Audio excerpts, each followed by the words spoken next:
Binationaux BXL. Et la chaîne YouTube qui vous montre les binationaux congolais d'Europe. Les binationaux de Belgique, France, Allemagne, Grande-Bretagne, etc.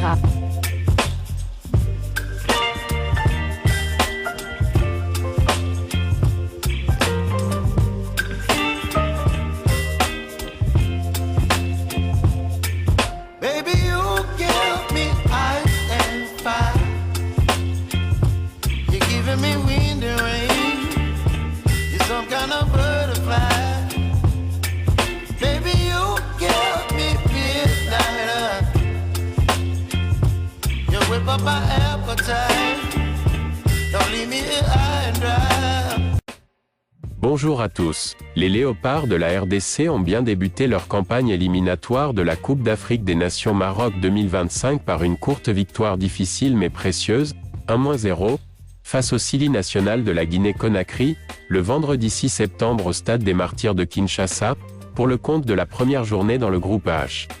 Les hommes du coach Sébastien de Sabre avaient entamé la rencontre avec des bonnes intentions. Samuel Essendé, très chanté par le public présent au stade, rata de peu l'ouverture du score sur une belle frappe qui toucha le montant. La domination congolaise se poursuivit et se concrétisa à la 25e minute sur une très belle frappe enveloppée d'Edo Kayembe. Le portier guinéen ne put que constater les dégâts. 1-0, score à la mi-temps. Le coach guinéen procéda à quelques changements pour réorganiser son équipe, qui se procura quelques occasions franches. Mais n'arriva pas à tromper la vigilance du portier congolais Dimitri Berthaud, bien en place dans les buts.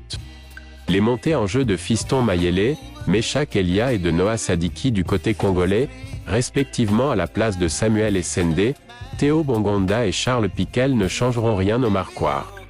1-0, score au coup de sifflet final. Belle victoire d'entrée des protégés du coach Sébastien de Sabre qui prirent seuls la tête du groupe H, avec 3 points. Derrière eux, respectivement, la Tanzanie et l'Éthiopie ont pris 1 point, et la Guinée 0 point. Lors de la deuxième journée, la RDC sera reçue par l'Éthiopie en Tanzanie le 9 septembre, tandis que la Guinée tentera de se relancer à domicile contre la Tanzanie. À noter que la Guinée, faute de stade homologué, recevra la Tanzanie en Côte d'Ivoire. Suivons à présent les analyses de nos experts sur cette rencontre. Voilà, vous avez suivi l'introduction de notre sujet concernant cette victoire des Léopards de la RDC face au Sili national de la Guinée à 1-0. Un but qui nous fait du bien parce que nous sommes maintenant à J-2 avant le match de la deuxième journée qui va nous emmener du côté de Dar es Salaam en Tanzanie où la RDC bien sûr sera reçue par le Wallace de l'Éthiopie. Les Éthiopiens avaient tenu la dragée haute à la Tanzanie, score final 0 but partout, et la RDC est en tête, comme vous avez suivi déjà l'introduction. Mais là maintenant, je ne suis pas seul, je suis avec nos deux confrères ici de la chaîne Diasco Foot, le miroir du football de la diaspora congolaise. On ne les répétera jamais assez. Le miroir ne montre que ce qu'on lui propose. Les miroirs ne changent pas, ne modifient rien. Donc, Diasco Foot, félicitations à vous de vous montrer. Vous êtes le miroir de cette diaspora. Et quand on parle de diaspora, bien entendu, c'est à votre honneur. Il y a un joueur de la diaspora qui a marqué hier le but de la victoire. Et puis, il y a un but national, bien entendu, qui a gardé nos perches derrière pour empêcher dans cette formation guinéenne de pouvoir marquer le moindre but. Et il faut les reconnaître, ils avaient quand même eu des occasions nettes de but. Moi j'avais fermé les yeux au moment, même pas sur la tête. Sur la tête j'étais un peu surpris, ça c'était allé tellement vite, la tête là je crois que c'est un défenseur guinéen qui était monté sur coup franc et la tête avait fini dans les bras de Berthaud qui est très vite descendu. Et même sur les tirs de Bayo, il était sur la trajectoire. Donc si le ballon était un peu je me demande s'il n'avait pas un peu touché cette balle. Voilà, si c'était cadré, il allait l'avoir. Donc voilà, Berthaud, vraiment c'est la bonne pioche de bon choix de Sébastien de Sabre parce que c'était pas évident de mettre comme ça un gardien qui n'est même pas titulaire du côté de Montpellier, mais c'est quand même un gardien de Ligue 1 par rapport à nos autres gardiens. Alors, et puis, je dois ajouter encore une chose. Cette victoire, je ne sais pas si vous vous rendez compte, mais cette victoire, conjuguée avec la victoire que la RDC avait obtenue contre le Togo, nous donne déjà des indications par rapport au classement FIFA, parce que nos concurrents sur ce classement FIFA ont mordu la poussière. Tout à fait, ils sont nombreux, des équipes dites favorites, hein, qui n'ont pas su arracher les 3 points, qui plus est à domicile. C'est le cas du Sénégal dans le stade de Maître Abdoulaye Wade de Diamniadio. Visiblement, le Burkina Faso avait suivi avec attention le match Sénégal-République démocratique du Congo, où avant ce match, les Sénégalais n'avaient jamais réalisé un match nul ni perdu dans ce stade-là. Mais les Sénégalais ont été rejoints au score quasiment vers la fin de ce match grâce à Fiston Mayele Kalala. Et les Burkinabés qui ont joué jusqu'à la dernière minute ont réussi à arracher justement cette égalisation. Un but partout, hein. C'est comme lors du match contre la République démocratique du Congo. Il y a le Ghana qui n'a pas su battre l'Angola. Une équipe angolaise, une très belle équipe, hein. Je disais en suivant le match d'ailleurs avec des gens avec qui nous étions que cette équipe d'Angola joue très bien défensivement. Mais attention, hein, avec des contre-attaques, il faut dire que ce but c'était plutôt un cadeau, hein, du défenseur ghanéen. L'Angola quitte Accra avec une victoire des 0 buts à 1, hein, qui aurait pu parier sur la victoire de l'Angola. Moi-même, en tant que bon parieur, j'avais plutôt parié pour que le Ghana ne puisse pas perdre. Donc 1x, hein, comme les parieurs connaissent bien évidemment. Il y a aussi le Togo qui a eu du mal à battre le pays de George Weah. Nul également. La Sierra Leone contre le Tchad. Tchad de l'ancien président décédé, paix à son âme, Idriss Déby. La Sierra Leone n'a pas su battre cette modeste équipe. Il y a la Tunisie qui s'est défaite très difficilement du Madagascar, un match qui avait d'ailleurs été arbitré par l'arbitre congolais Jean-Jacques Ndala, où il accorde 5 minutes de temps additionnel, mais le Tunisien marque quasiment à la 8e minute. C'est 7 minutes quelque chose, à la 8e minute le match est terminé. C'est dire le niveau, hein, de toutes les équipes africaines aujourd'hui, et cela introduira justement cette prudence que nous devrions avoir lors de ce prochain match contre l'Éthiopie, et surtout ne pas minimiser l'adversaire. On l'a vu avec la première journée, beaucoup des favoris ont mordu la poussière. Comme je l'ai dit souvent, hein, dans les réseaux sociaux et puis à travers d'autres vidéos, hein, j'ai dit souvent que le foot, l'Afrique, c'est autre chose, c'est une autre musique. Donc, il ne faut pas venir en tant que binational avec un complexe de supériorité. Je viens en Afrique, vous avez vu ce qui s'est passé au Ghana. C'était depuis 2008 que le Ghana n'avait plus perdu à domicile et le public a saccagé, hein, le stade. Ah bon? Le stade a été saccagé, démoli, violenté, ils ont tabassé le stade. Et donc, je crains déjà pour le prochain match à domicile, ils doivent faire des travaux très vite. Sinon, ils avaient qu'un seul stade homologué. Donc, ils risquent maintenant d'aller jouer aussi sur terrain neutre. Ils ont été tabassés. Donc, c'est ça, on doit respecter l'Afrique. Et c'est pas tout le monde qui a la certitude. C'est pas n'importe quel binational qui arrive comme ça et puis il réussit. On se pose souvent la question, mais comment celui-là, depuis qu'il vient dans le Léopard Diangana, on le voit, il brille, mais pourquoi ça ne marche pas chez le Léopard? C'est ça l'Afrique. Je vous répéterai toujours que c'est ça l'Afrique. L'Afrique, c'est, on a observé notre fils Noah Sadi qui est entré en jeu. Vous avez vu, relatez-nous un peu comment c'est le film de ce moment si particulier. Parce que moi, lorsque Noah Sadi a foulé ses premiers pas à l'intérieur de la pelouse, je me suis dit, voilà, nous avons réussi à l'égarer. Malheureusement, hier aussi, on a perdu aussi un autre binational, hein, Duranville, du côté de la Belgique. La Belgique a très vite compris qu'il ne faut pas attendre parce que Duranville, son papa est martiniquais, donc français, et sa maman est congolais, il est binational. Il est né en Belgique, donc trinational. Il aurait pu choisir aussi la France, donc, parce qu'il a au Borussia Dortmund. Alors, Duranville, c'est une leçon que les Belges ont eu à bien assimiler, hein, parce qu'avec la situation de Noah Sadik ainsi que celle de Ngalaël Mouka, où les Belges ont dit ne vont plus attendre, Marc Wilmot a eu à donner des sages conseils pour eux, hein, mais qui ne sont pas des bons conseils pour nous. Alors, Noah Sadiki, nous, par exemple, à Diasco Foot, on n'est pas étonné, hein, de ce qu'il a eu à réaliser en 10 minutes.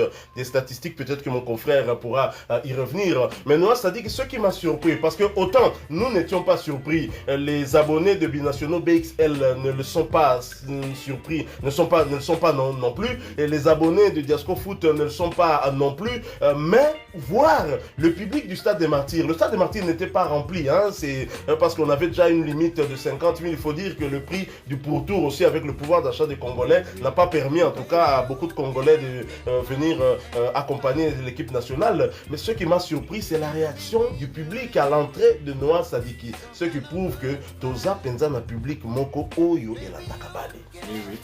Les stats alors, Lynx, donne-nous les stats un peu de... Noah Sadiki, il a joué 11 minutes. 11 minutes, il a fait, je pense, 11 passes, toutes les passes réussies. Donc il a 100% de passes réussies. La passe de temporisation, passe clé aussi, hein, c'est-à-dire une passe qui amène un but. On l'a vu d'ailleurs. Il a donné une passe en profondeur à Fiston Mayele qui s'est retrouvé seul devant le gardien. Il aurait pu lui remettre ou bien redonner à Meshak qui était sur le côté. Et Meshak aurait peut-être centré. Et puis là, Noah Sadik aurait conclu dans le but vite en se souvenant aussi de sa percussion dans le rectangle sans crochet. Puis centre pour Fiston Mayele encore. Et malheureusement, il a été un peu court sur cette action-là. Une première réussie. Moi, ce qui m'a le plus étonné, c'est que il a été ovationné avant son entrée. Donc, en fait, Sébastien Lessa voulait faire entrer Meshak. Le public est revenu au Ganga. Il a réclamé Noah Sadiki. Donc, Noah est parti de jouer. Le public a commencé à... Donc, le public a forcé la main à Sébastien Lessa. Ouais. Avec raison. Et il l'a bien rendu. Moi, c'est peut-être... Je ne m'attendais pas à ce que le peuple congolais, quand même quinois, attend beaucoup. Sache déjà qui est cette pépite. Parce que je pense aussi que le fait déjà de renoncer à la Belgique, de dire clairement à 19 ans qu'il veut la RDC, lui c'est la RDC ou rien, je crois que c'est pour ça que notre cadet national devient de plus en plus le chouchou du public et des léopards, quoi. Voilà, c'était un match compliqué, hein. Un match compliqué, une victoire sur un score Arsenal, 1-0, comme aussi la dernière victoire face au Togo. Que retenir encore de cette rencontre? Moi, c'est vrai que même si on regarde, on sait pas, le problème on a des attaquants extraordinaires, on a une force de frappe extraordinaire, mais le problème c'est qu'on pêche chaque fois, soit à l'avant-dernière passe, à la dernière passe, ou bien on fait toujours le mauvais choix. On n'arrive pas à se créer un grand nombre d'occasions. Parce que même si vous regardez le but, je ne peux même pas dire que c'est une occasion franche de but. C'est un pressing, il faut encore souligner le travail de Sende qui fait le pressing vers le défenseur.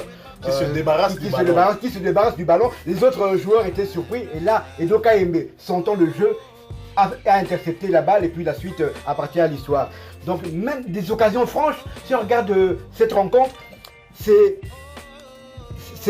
la Guinée qui s'en est créé plus que nous. Je vais un peu vous donner les stats de ce match. Donc les tirs, la RDC a tiré 13 fois au but, la Guinée 11 fois.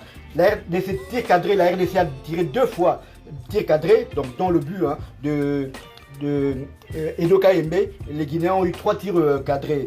La possession de balles, 47 pour la RDC, 53 pour la Guinée. Et les passes, 368 pour la RDC, 424 pour la Guinée. Donc, en regardant ces chiffres, on a été quand même dominé, une domination stérile quand même. Et c'est quand même normal vu que la RDC a quand même pris le devant. La RDC menait déjà en première mi-temps.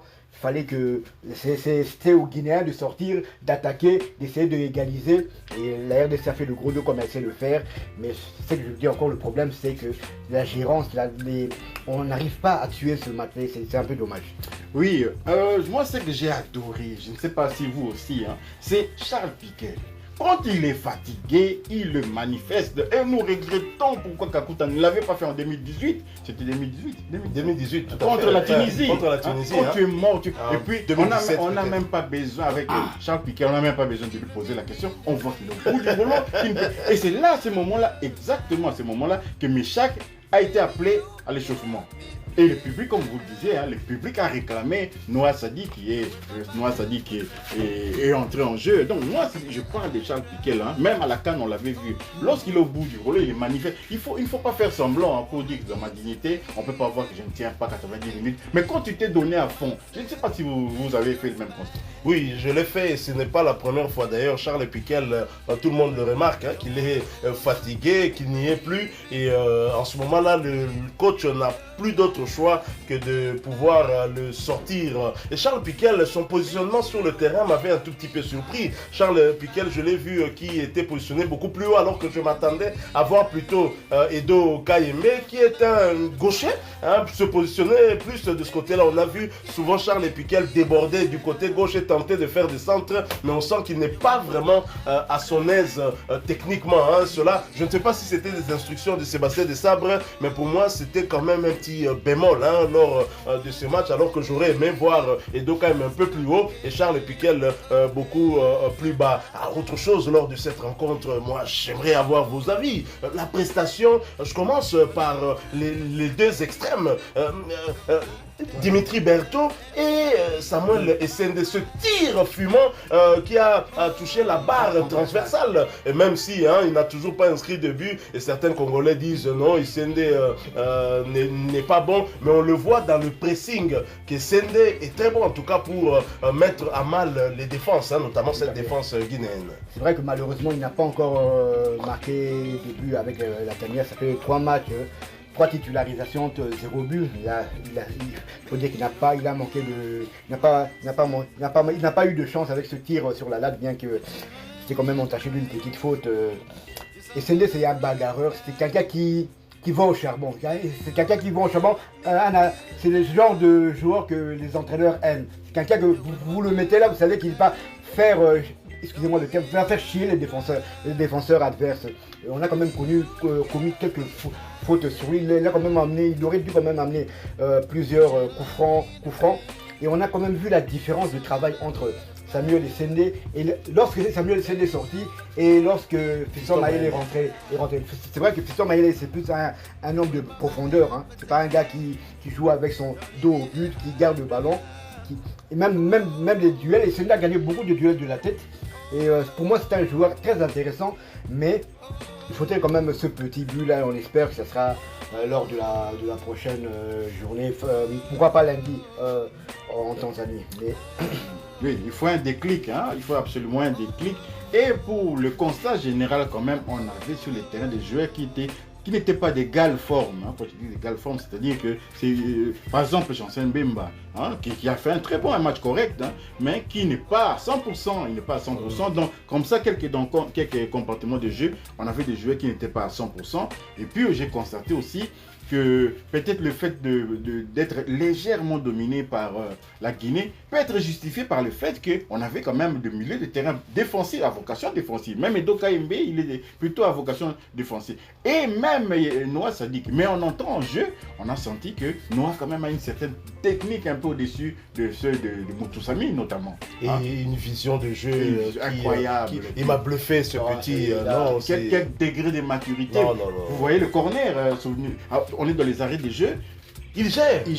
Il appelle Joris Kayembe. Viens, on va gérer ça ici. Si Noah Sadik qui en 93 était dans l'équipe de France, le fameux, la bourde de Ginola, que Ginola avait centré pour que Papin Cantona puisse répondre le ballon.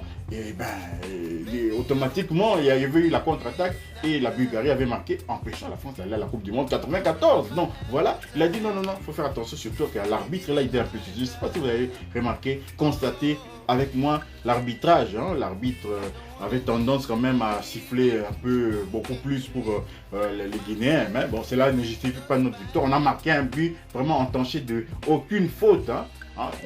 Vous avez parlé tout à l'heure de cette erreur-là défensive du Guinéen. On dit toujours jamais dans l'axe. Et lui, il a donné le ballon dans l'axe. Il a voulu faire une passe dans l'axe. Ça m'a rappelé cette erreur des Gabonais pour le deuxième but de Fiston Mayele Kalala. J'ai suivi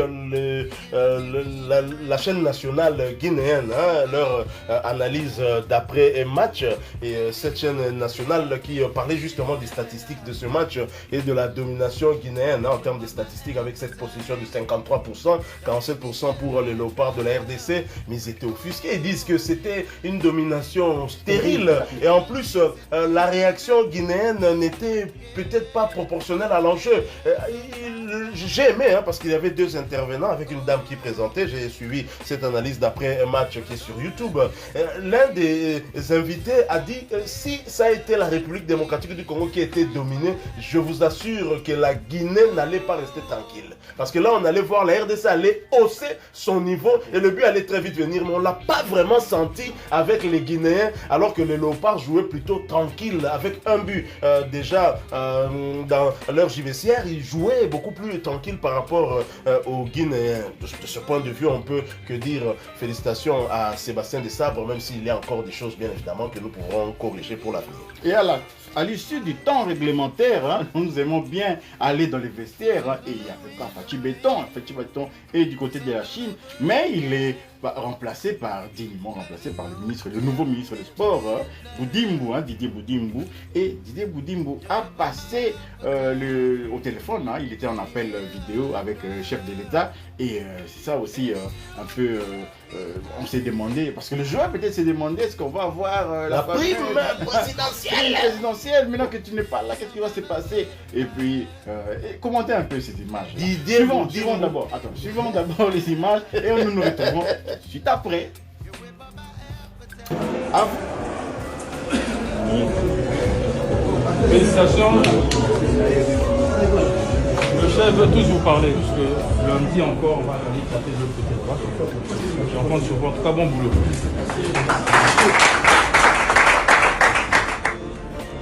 Merci, excellence. Voilà, nos champions sont là. Oui, ils sont tous là. Monsieur le Président, Bravo. merci beaucoup. Merci beaucoup. Merci à vous. Merci. Et ramenez-nous la victoire de Tanzanie là, contre l'Éthiopie. Elle n'est pas facile comme équipe, mais c'est possible. Très bien. On va tout faire pour. Ramenez-nous la victoire. Oui. Et ça va là-bas, ça va? Oui, très bien. Ils ont fait un bon match avec un bon état d'esprit. C'est bien. Oui, l'état d'esprit était bon. Salut, président. Bravo. Merci, président. Je trouve que le coach t'a rentré trop tard. Tu n'as pas eu le temps de Non, c'est pas. Là, le ministre, son excellence, il est là. comme d'habitude.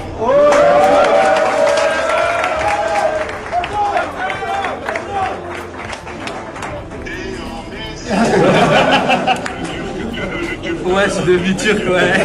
C'est que Dieu vous accompagne. Toujours rester concentré. Merci beaucoup. Bravo à vous les gars. Merci, président. À vous, vous avez suivi les images, commentez un peu. Didier Boudimbo à la Kissi Kaza jeune. Un bon jeune, il sait ce que ses jeunes frères veulent.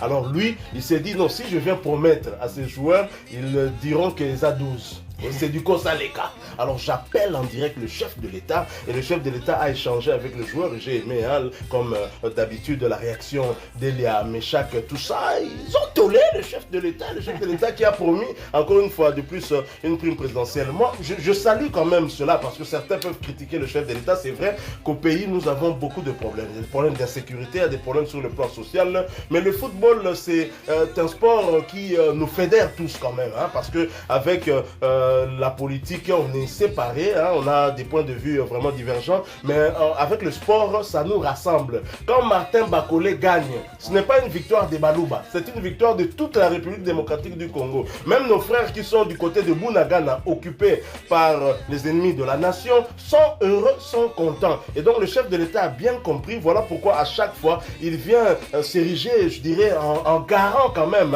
de la bonne organisation dans la tanière, et c'est cette bonne organisation dont bénéficie Sébastien Desabre, même si on avait eu à déplorer justement ces arriérés de salaire, une situation qui avait été décantée par Didier Boudimbo justement. Donc voilà, et cela augure des lendemains meilleurs parce qu'on a quand même beaucoup d'enjeux. Il y a ces éliminatoires de la CAN qu'on a abordé avec dans la plus belle des manières. Il y a également ces éliminatoires du mondial où on est troisième, mais avec espoir quand même de faire des bons résultats prochainement et pourquoi pas nous hisser vraiment au devant et tenter d'arracher cette qualification. On a eu la certitude que le chef de l'État a bel et bien suivi cette rencontre. Vous avez suivi comment il disait mais toi Meshak, je pensais que... Donc il a suivi la rencontre, bien qu'étant en Chine, Dieu seul sait quelle heure il était là-bas parce qu'avec les décalages horaires extraordinaires qu'il y a entre la RDC et la Chine, et donc le chef d'État, je ne sais pas s'il était quelle heure au moment du coup d'envoi ou même au moment du coup de sifflet final, il a quand même suivi les matchs. C'est un passionné de football,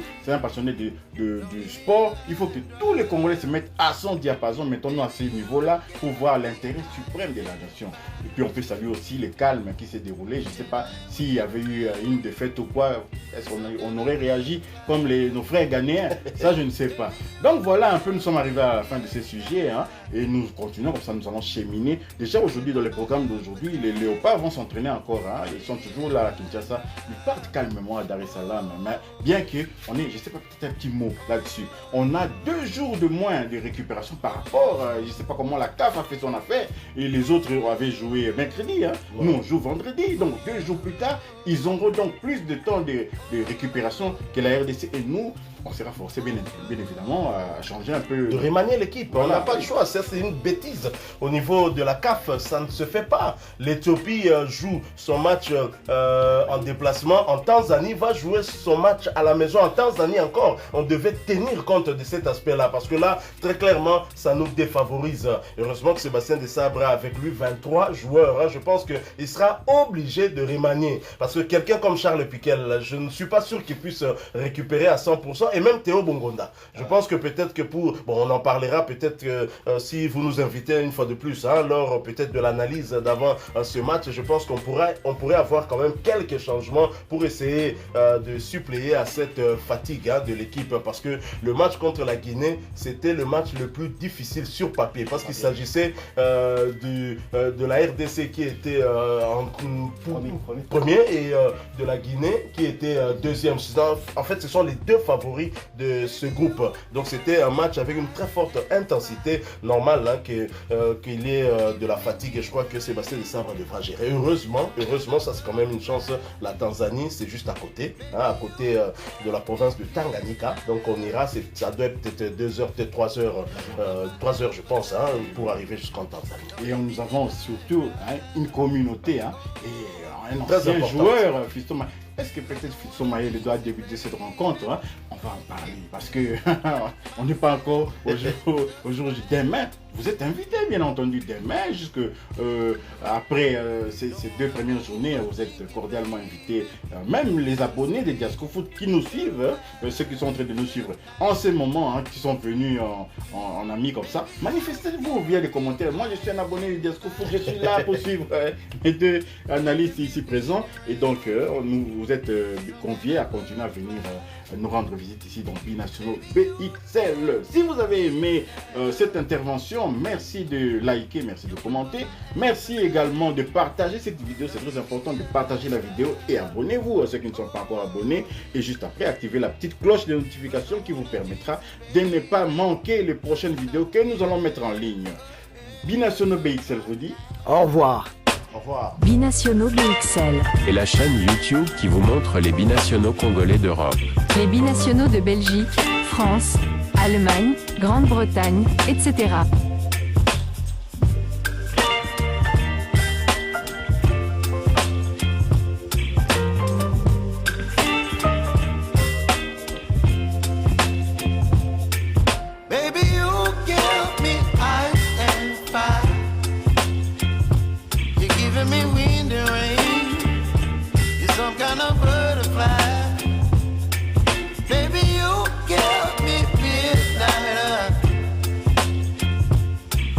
My appetite.